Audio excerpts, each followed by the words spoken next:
For 3 months, my husband moved around me like a skittish animal, flinching at my touch, sleeping in gym clothes, showering at the club for the water pressure. He kept a packed gym bag by the door and started wearing his ring only to meetings. This morning, over eggs, he finally looked past me and said it. "You're barren, Mara. You'll never be a mother." He said it the way people mention we're out of milk. I set my fork down and listened to the scrape of metal on ceramic, the tiny sound that somehow made the sentence real. He thumbed his phone, flashed a blur of lab jargon, and turned the screen away. "We should accept reality," Colin added, businesslike. Reality, in his version, did not include the manila envelope in my purse, Dr. Alvarez's letterhead, panels highlighted in yellow, hormone levels excellent. I asked nothing. I let the word barren hang in the kitchen air like steam.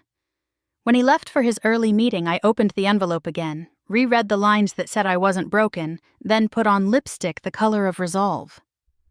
2 weeks later, he invited me to a special dinner.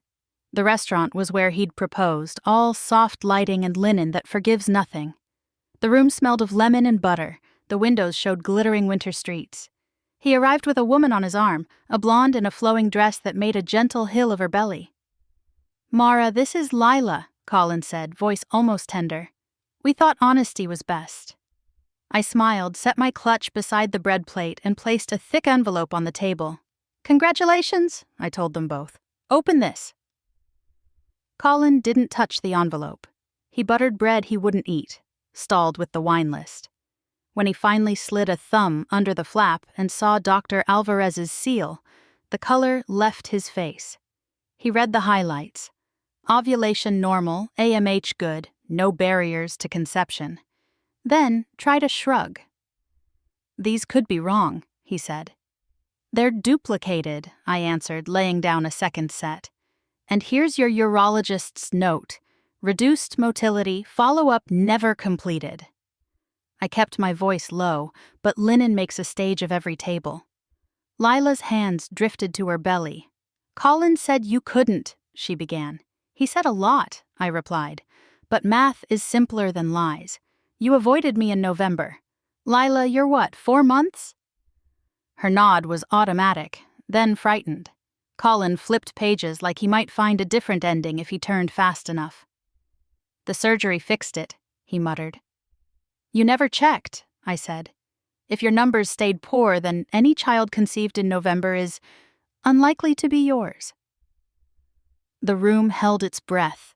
Lila's eyes shone with a new, terrible arithmetic. I need to call someone," she whispered. "David?" I asked. I'd seen the receipts, the jewelry invoice, the emails from an account that wasn't Colin's. Her chin wobbled. The name escaped anyway. "David." The waiter hovered with a bottle. I lifted my water. "To truth," I said. Glasses touched. Colin didn't drink. I stood, left the envelope like a verdict. "My attorney's card is clipped inside. We'll do this cleanly." Outside, winter bit through silk. I walked to the curb lighter by a husband, heavier with proof, and felt the first small click of a lock unlatching in my chest. The fallout was quiet. Colin took a corporate rental. My keycard died. His lawyer called.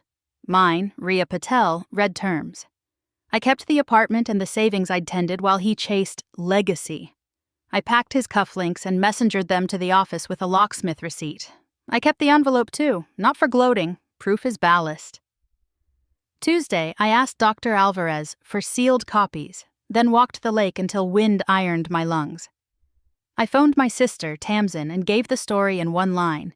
"He lied, I'm fine." She drove in with soup and a laugh that cleaned the room. Colin texted from a new number, reassessing fatherhood.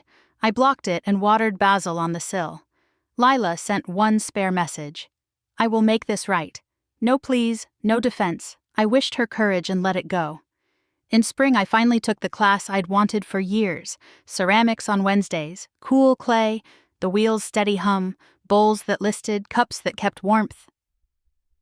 I learned where a fracture ends and a form begins. On the last night, I shaped a mug rimmed in small blue forget-me-nots, not as a memorial, but as proof that broken isn't barren. I brewed coffee in June light, set the new mug beside a basil forest, and felt the rooms resize around me. Papers were filed, signatures dried, silence turned friendly. I slept in the center of the bed. I woke before the alarm because mornings belonged to me again. There are legacies that don't require heirs: honesty, craft, a spine that holds. I carry those forward. When the cup touched my lip, the heat felt like truth. Bright, ordinary, and mine.